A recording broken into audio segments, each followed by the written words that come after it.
ይህቺ ቆንጆ ልጅ ከየት ነው የመጣችው? ቀስ ብዬ ጠየቅኩኝ።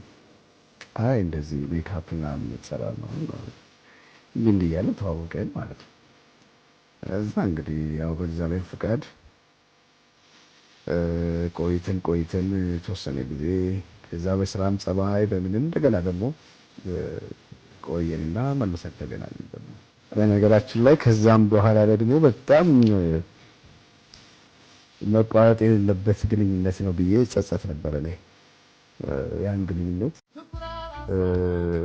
ልታፍን ሳናስበው ነበር እንደዚህ ያለን እሷን ልጅ እኔ በፍጹም መጠበቅ ነበረብኝ እንዳልኩ እግዚአብሔር መልሶ አገናኘ እና ያው እግዚአብሔር ይመስገን ለዚህ ደርሰናል።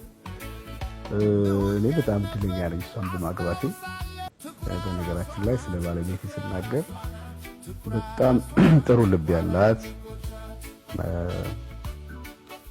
ጥሩ ነፍስ አላት፣ በጣም ቅን ናት፣ በጣም ታጋሽ ነች፣ በጣም ጨዋ ነች፣ በጣም ቤተሰብ የምትወድ ናት።